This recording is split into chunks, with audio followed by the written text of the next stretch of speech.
And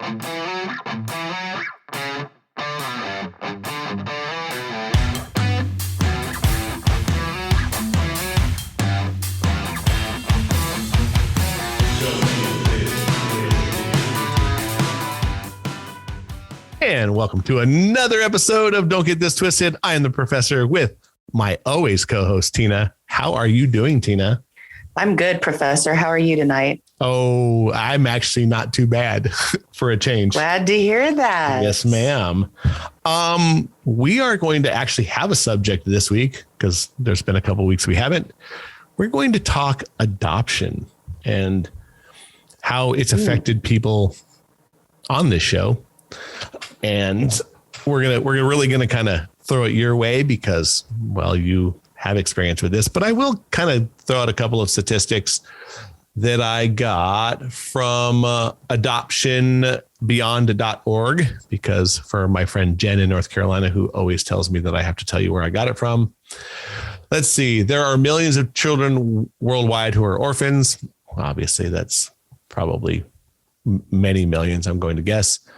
Let's see. There are more than 118,000 children in public foster care in the U.S. alone. 6 in 10 Americans have personal experience with adoption. They themselves, a family member or a close friend has been adopted, has adopted a child. Let's see if there's any other good ones here. There's an estimated 1 million children in the United States that live with adopted parents. Yeah. I'm trying to read this. Bear with me. No, I think those are pretty good statistics because the other ones are very long and I don't know if they're going to really cross over. But we will go down the road of adoption for you because I know you have a personal story of this and I think it would be good. And I'll see if I can't jump in here every blue moon, but we're going to let you talk for a little bit. Okay. So back when I was with my ex, we ended up getting a daughter that was in the foster care system, but we had personally known her in the family before we tried to help her out. So because we were asked, we decided to become foster parents and take her in. So I went from barely dating a guy and trying to make things work to here's an instant family, there's a kid, but he did not want to have the kid. He actually told me that he didn't want to do that. And I said, well, I feel compelled to help out. And if you want to date a woman that has a child, then let me know. So I was going to do this regardless because I felt it was the right thing to do. Right. At the very last minute, he said, okay, go and get her, but this is going to be your project. This is what you're taking care of. Wow, it's like I a don't puppy. think at the time. Yeah, I don't think at the time we took it very seriously. Definitely weren't thinking about adopting or even being together long term at that point. So right. It was very immediate. And we had to do a lot in order to adopt her. It took about four almost 5 years maybe to get all the black tape taken care of. Red tape. We'll go with red. We'll go with red.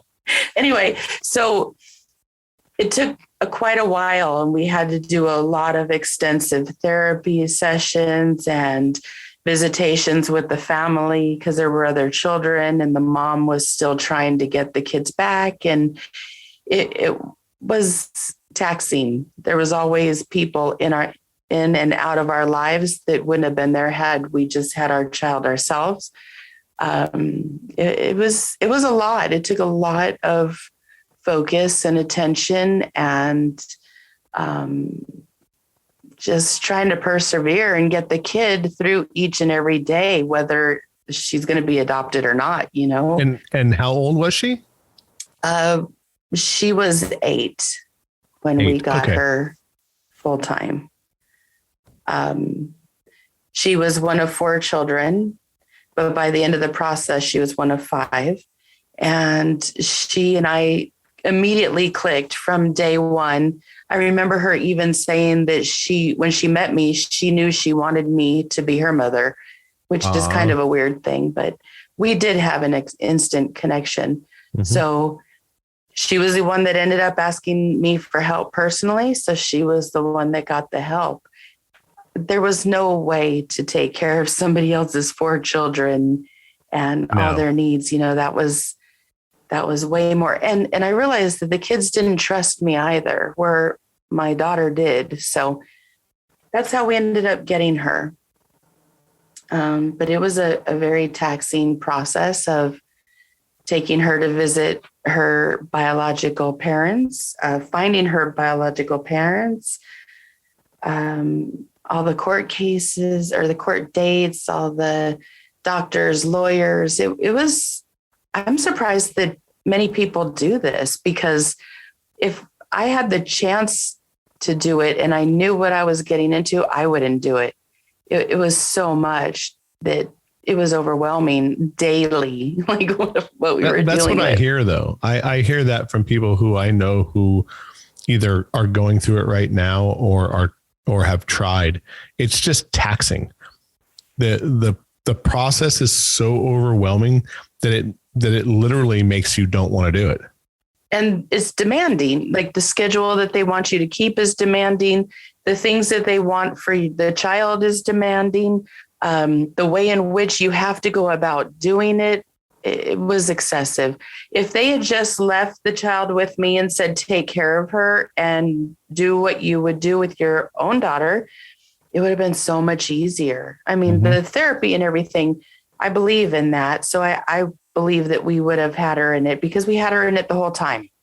But all the outside influences, the social workers, the lawyers, the uncertainty, the meetings with the family, and when they didn't turn out right, all of that was so much on a child. I couldn't even imagine being in that situation as a child. As an adult, it was too much. Like I said, if I had known what I know, I don't think I could have done it. I wouldn't have had the faith in myself that I could. But I did manage. I don't know how I did. Well, but I did. I think with anything like that, I mean, okay, let's say you had your own child, you persevere because you have to. Right. Even when I got with my ex-wife, my daughters were 12 and 8. So I was thrown into being a instant dad. Yeah. An instant parent where I was, I had to make sure that people were taking care of themselves or doing what they were supposed to or ate dinner. But, yes, I understand that it probably would have been easier for them to just do that. Say, here's your child, take care of them, because it's hard enough, doing it just regular. I think the whole way we did it was hard. I mean, we barely had gotten together. We're kind of filling it out, starting to get, together. And then boom, here we go. Like things are going to get very serious very quickly and make this happen. And we did. We slayed it. We did a really good job. We got her to 18. She's doing all right for herself. She's a college graduate. Couldn't ask for, a better outcome, especially when the first of several social workers said that she was a throwaway child because of her age and that nobody wouldn't want her and that it would be hard. So if we were considering doing this for real, we may want to start with somebody younger. That blew my mind hearing that, But sure, devastating. Yeah. It made me wonder, like it's stuck in the back of my head. I never really said much, but I was like, holy crap, what do they mean by that? Why would they think that a child is somebody you should throw away? But what I've come to understand is when a child gets taken away and has had years of abuse, the chances of them becoming a functioning a successful person is slim. Yes, they're talking statistically, Right. which is unfortunate because as much as statistics do reign some kind of truth, you should still see everyone as a Opportunity for greatness. a workable outcome. Yeah. But like how old were you and your My ex, soon to be ex-husband? let me think. So when this started, I was When you got her. 30. Okay. And he was 42. So that being said, how long had you guys been together? Well, because I'm trying to measure it to my story. 4 months. Me too. Wow. I moved in my girlfriend, who ended up being my wife, after knowing her 4 months with 2 kids. Wow. Yeah. So you know what I'm talking about. Mm-hmm. Yeah, the exact same thing. And I had always been single, and I'm really good at being single. I was happy, having a good time, living my life, dating several different people. And then all of a sudden, boom, this is what you're going to be doing. And this is how it's going to happen. Insta family. It was a blow mind. I really had a hard time fitting into the role at first, but then you find a way and but the beginning was so hard. I remember thinking every couple of weeks, I cannot wait to get this child through the period that her mom's not going to have her. And then I got to go because this is too much and it's overwhelming. And I had no idea that she would be with us for the next 10 years. Yeah, you start looking for a parachute because you think the fucking plane's crashing. Yeah, it was a lot. No, well, and again, so you're taking care of a child now and still trying to water a new relationship. Yeah. And I get the same thing. Like it's hard because you're still trying to acclimate the child or children, whichever one, that you're not their dad, or at least in my case, not their dad. But like their mom a lot. And then at night, you're trying to water the relationship with your new mate who really you've only been with a couple of months. Yeah. Yeah, you're right. It's hard. It's super hard. It was overwhelming because I really didn't have, this wasn't my plan. This wasn't my thing. I know that since then I've been told that the reason that I did this was because I couldn't have my own kids, but I really didn't know for years after that I wasn't going to be able to have children. So that was just all bullshit. It really wasn't that way. And I wasn't thinking that I wanted a kid, and I wasn't thinking I wanted to stay with my, now ex at the time. It was so serious. And I came from a place where I was on my own doing my own thing, and I don't take serious very seriously. And I'll say that 5 times fast. I don't take serious very seriously. Right. Because I'm not very serious. No, I totally understand where you're coming from. And like I said, you're in your case.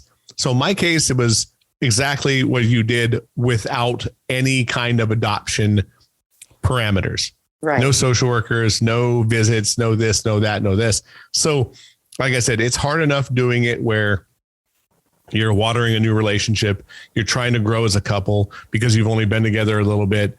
You're still trying to have sex often because you're trying to water that relationship. And then during the off-peak hours, as a parent or a new person in someone's life, you're trying to understand the children and become part of their life with, and in your case, you didn't know you were going to adopt yet. So you were still just mentoring at the time.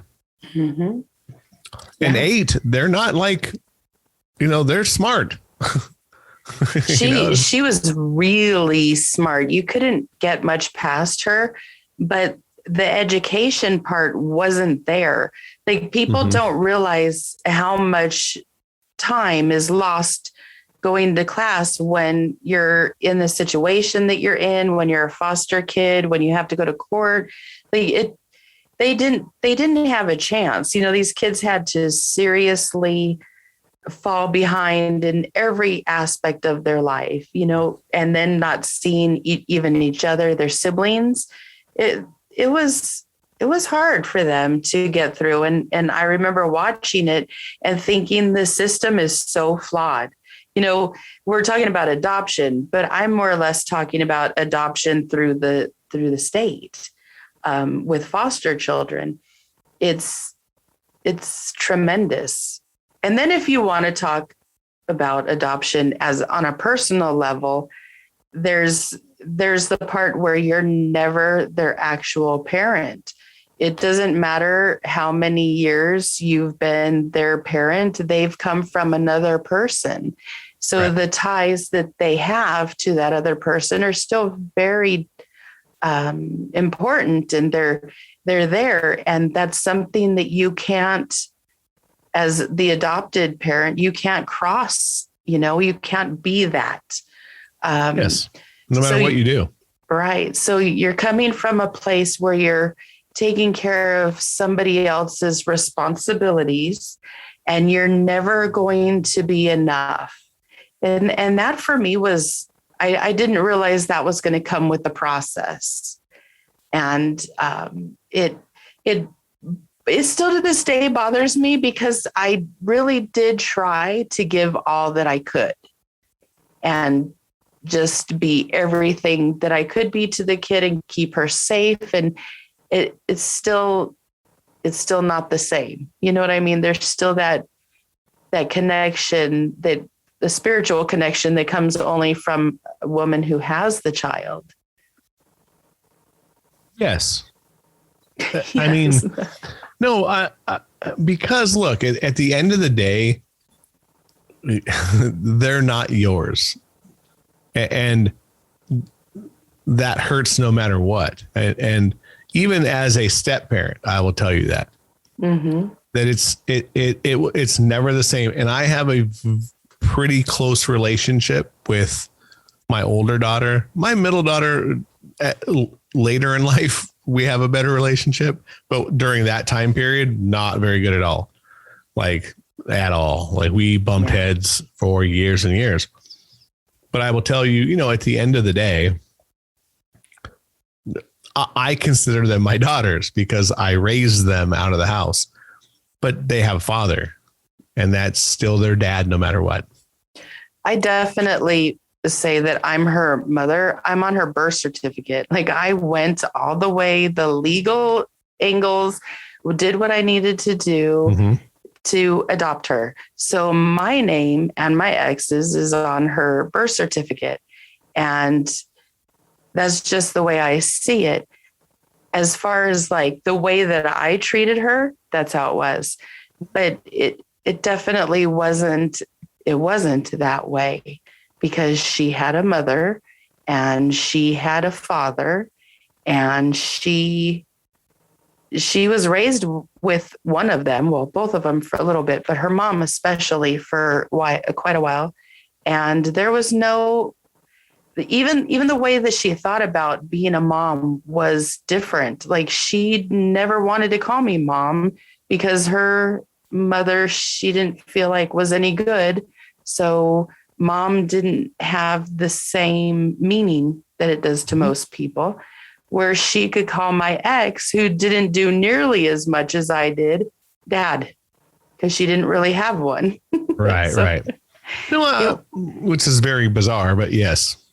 Yeah, it was it's really a hard job to finish what somebody else dumped or dropped off or started. What? Or started. Yeah. Yes. No, I understand that part. Yeah. Because it was intense. I was never called dad. Okay. Ever. Which I'm totally okay with. Yeah. That doesn't hurt me because I'm not their dad. Now, I will tell you that I've taken some liberties when my youngest daughter got married. I ended up doing the service. I got ordained for it so I could, but so during the father-daughter dance, she danced with her dad. And as soon as that song was ending, I walked over to the DJ and said, "It's my turn." And I danced with her. And the person I am, the last few minutes of that song, I let my ex-wife's new husband dance with her. Okay. Because I think that, look, that it's your stepdad, regardless if he's in your life a lot or not.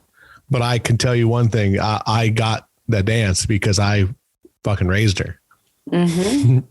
Absolutely. And when we danced, I told her that. I said, just so you know, I earned this dance. And she even said, yeah, you did.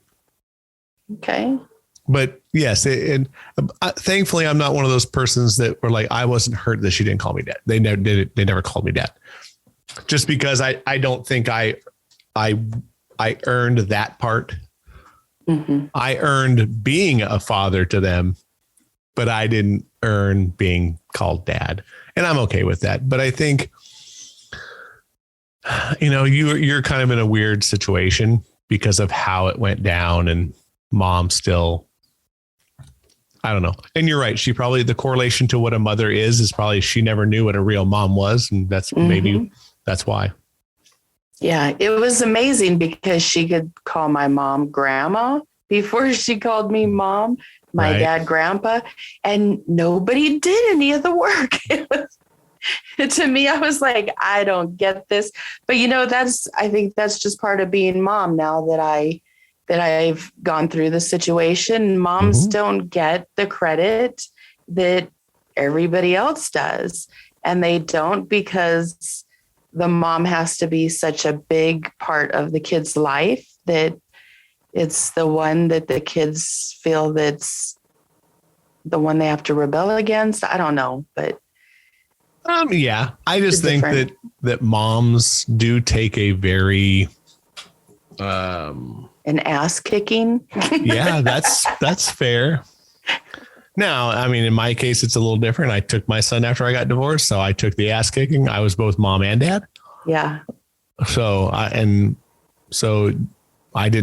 went through a little of that, but I think in your case, yeah, moms generally in a standard marriage take a beating. Mm-hmm. And then from a daughter, it's a whole other thing. Mm-hmm. It is. It just is. Girls are different. And I'll tell you, because I mean, my ex-wife said if she would have had my son first, she would have quit. Seriously, in the very beginning, because boys are generally kind of crybabies.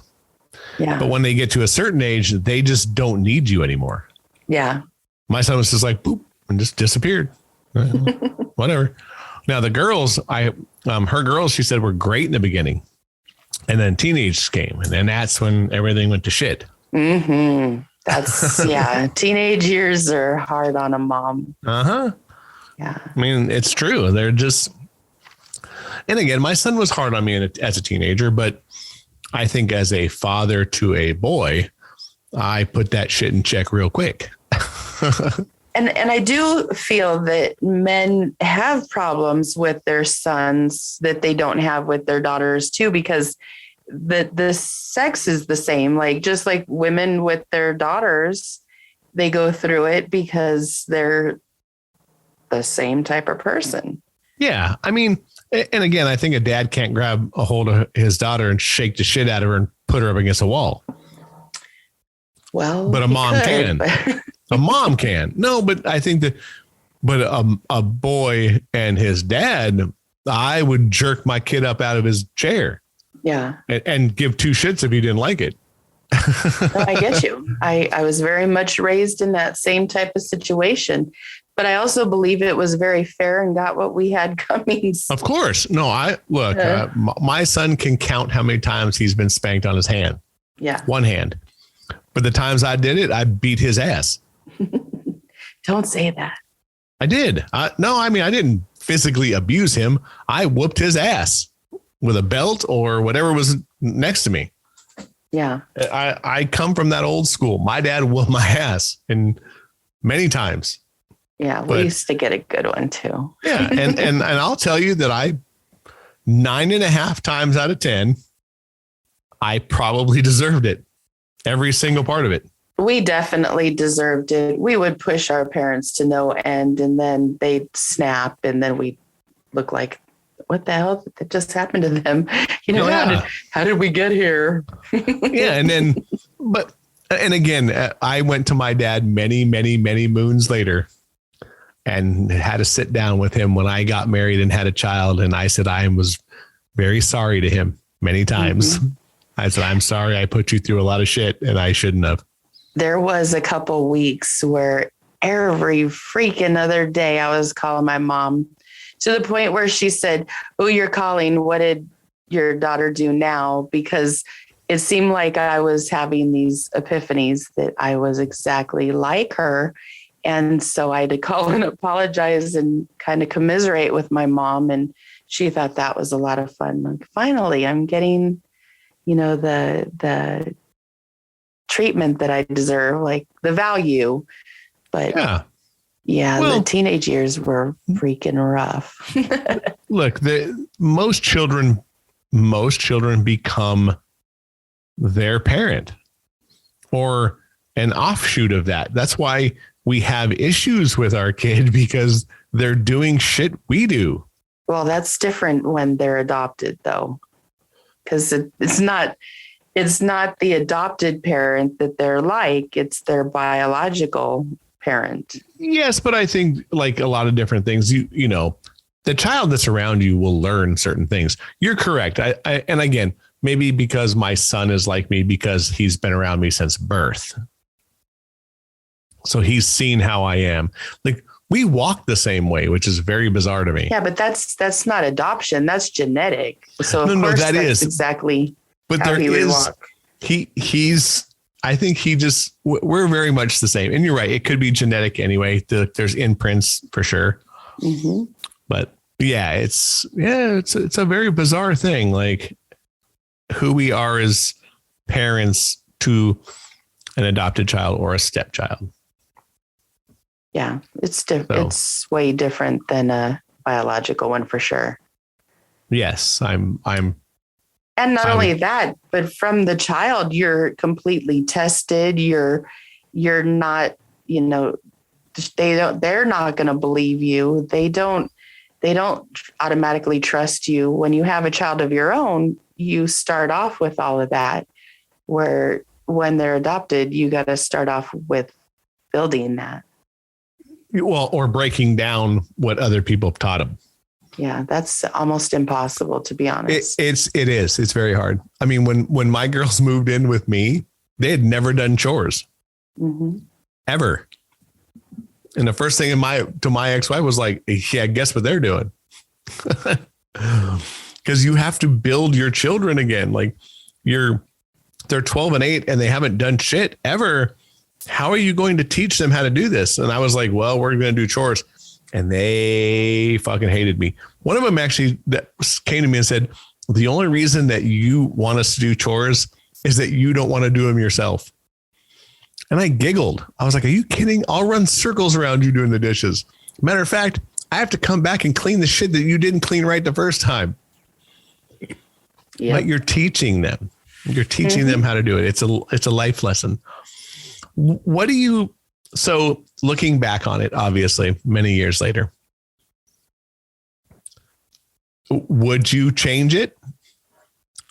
And I know that's a loaded question, because like people ask me the same thing. Like, would you not have your son? Well, yeah, as long as I didn't have to remember him.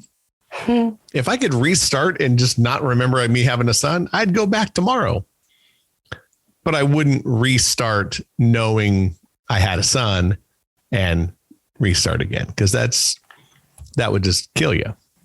Well, now that the process of that whole life is coming to an end, the relationship with my ex and the fact that I don't have a relationship with my daughter and haven't since she went off to college. And now, with her life moving on, I'm looking at all of that like it's a complete loss. There's at the end of all of this, I will have my friendship with my ex, and that'll be it. And because of what it took from me, and because of what I had to endure, I would definitely have second thoughts. I'm not saying that I would or I wouldn't, because that's just not something I'll ever answer. But yeah, I would, I'm looking at my whole life with these two people coming to an end. Yeah, you think about if things were different, or if I had done things differently, or if I had had the time to even put the thoughts together as to what should be done. I think I would have, I don't know. I don't think I would have jumped so fast to get involved in that situation. It was a huge situation to jump into. Sure. And again, hindsight is always 2020. Yeah. I mean, there's a lot of shit I wouldn't have done if I could go back and change it. I don't say that. Most things I would have done, but there's just some that the price I've had to pay was too high. I would probably go back and change several things. Wow. And this is stuff that has happened within the last 4 years or happened within the last 20. And again, it's hindsight's 2020 because you know the ending. Yeah. So it's almost not fair. Like, that's why, like I said, like, I don't know the ending of my child. So it's easy to say that I would not have a child, or I would go back and live my life differently if I didn't know him, or if I couldn't know him. But it's a situation. The one thing though with me that because I ended up not having my own children, and that desire to have one, I think I filled it by adopting my daughter. So I know what it is that I went through. I know what it feels like to be a mom. I know what it's like to have somebody you constantly are worried about, thinking about, getting ready, preparing for, teaching. I know what it's like to be a mom. I don't know what it's like to have a child go through my body, come out from my body, but I do know what it's like to be a mom. And I believe that by me going through that, it helped me to let go of the idea of being a mom and having my own children. I look back now, and had the fertility situation happened, I could have had a 10 to a 15-year-old to 20. I could almost have a 20-year-old because my husband at the time and I didn't use protection. So we could have a 19, 20-year-old. 19. And I'll tell you, because we're the same age and I was 30. Yeah. And I didn't have that. So I feel kind of blessed that after all the fertility treatments and everything not going on, and me getting divorced, it's so much easier for the two of us to part ways, because it's just he and I going through it, So it would have been different had we had our own child. It could have been 10 years old, Well, and it would have been a totally different divorce. Yes. I will tell you that for sure. Absolutely. But again, I don't know, because I'm choosing not to fight. It may not have been that big of a deal. Even if he wanted to fight, I think that we could have figured it out. I think it would have been a different divorce for your child. Well, yeah. Yes, absolutely. And again, I'm not saying that kind of, an adopted child is still your child. Divorce hurts any child. I shouldn't speculate that it'd be different if it was yours or not. So, no, I don't think that I know personally that us getting divorced doesn't really personally affect her. She's on her own. She's, 28, and she's living her own life. Because of the problems that she and I had, she lived her own life, and now she could be with her dad without me being in the mix because she's still cool with him. Okay. What do you think about, what would you tell somebody if they wanted to do it now? What would be your advice? Would you, because it's a 5-year thing, and would you tell somebody to still do it? I don't tell anybody to do it. My dad told me when this all started, it is going to be the most selfless, the most ungrateful job you'll ever have in your life. Taking care of somebody else's responsibility is going to take you to the end of what you could deal with. And I can't stop you, and you're going to do it anyway, but know that that's what's ahead. And he was right, because he took in one of my friends who was the same exact way. And, that was his personal feelings when I asked. And I would definitely agree that he was so right. It was a lot. It was just something that if I had looking back, knowing what I know, and knowing that my ex and I aren't together, and what we had to go through with our child, I don't know that I would have done it again, because it really hurt. Like, the whole situations. I mean, I learned lessons that were invaluable, but like, if I could have taken less of the pain, I think I would have taken the easier road. Yes, I think most of us would have taken the road less traveled, for sure. Yeah. Because it's not easy. I mean, raising someone else's kids is not an easy thing. No. To the point that we will have a show coming out about that. About raising other people's children. Oh, okay. Yeah, you probably just don't remember we did that show, but it's okay. It'll come out soon. Yeah. Or by the time this one's on, it had probably already came out. But it's not easy. It's just not. I can see why in your case, to me, the journey had to be difficult more than anything else. It was a constant struggle. Yeah. And not to say, oh, hey, they should make it easier for people to adopt, because I don't know, but everyone that I know who's done it says it's just so much. Mm-hmm.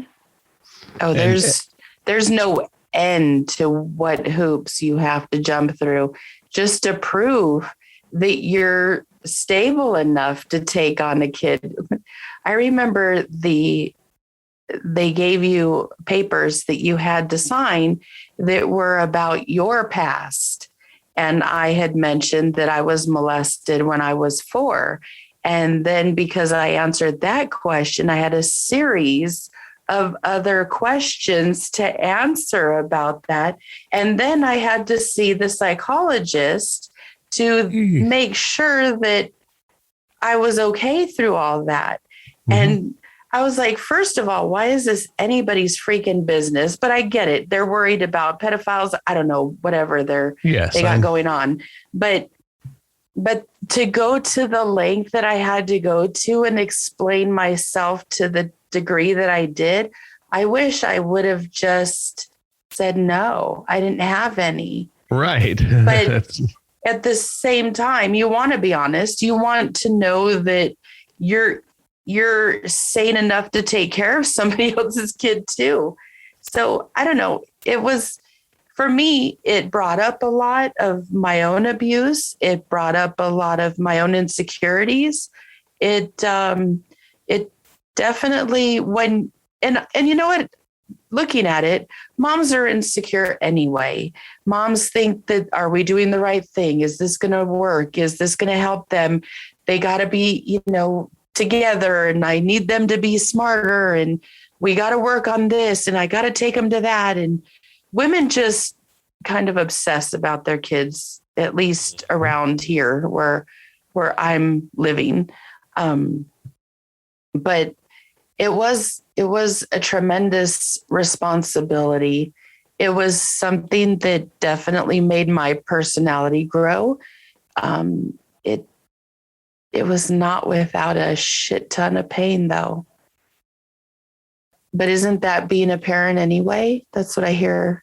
Yes, it is.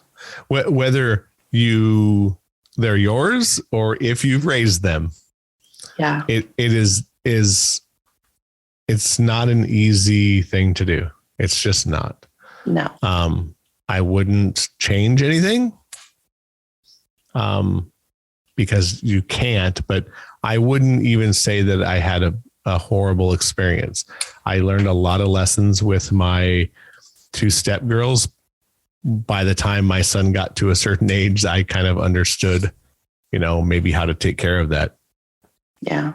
For me, there was a lot of good. That kid could just make miracles happen. She was so smart, and she tried so hard, and she put everything she had into it, and she believed in herself. And I believe that the reason that she did was because I made sure I believed in her to that degree. And we had a really good relationship up until she was like 17, and then into 18, it wasn't the same. And the trust wasn't there. And the I don't know, just the changes that were occurring on every level were just overwhelming. Right. Yeah. Well, any last words on our show for today? Ooh, last words. Because we are at our level. Okay. I would say really be cautious if you want to adopt a child. Know what you're getting into. Make sure you have the time to do it. Make sure you have the patience and energy to do it, because it will be taxing. We'll just say that. Okay. I would definitely say for anybody who's out there, do as much research as you feasibly can. Oh, yeah. Before you get into the long, tiring system, from what I understand. But yeah, look, it's a good experience for me, at least from the thing of raising a child. So, you want to tell these people where they can actually hear this crazy show? Yes. You could listen to us on Spotify, Google, Amazon, Apple, Facebook. We have listeners coming in from all over, which is super cool. But please follow us on Facebook and Instagram, and subscribe and share. Tell your friends about us. Let's get some more listeners. We have hit our 600 download mark. So that's pretty cool. We have more and more listeners in India, and we have a few more states here in the United States that are listening. So thank all of you for listening, and please continue to share and subscribe. All righty. Well, this is a show about opinions, so please don't get it twisted. We're just talking shit, and we enjoy it. We'll see you in a week, because we like bringing you content. I am the professor for Miss Tina. You have a wonderful afternoon, evening, day, whenever you're listening to this. Tina, got mad love for you. We'll see you in a week. Bye.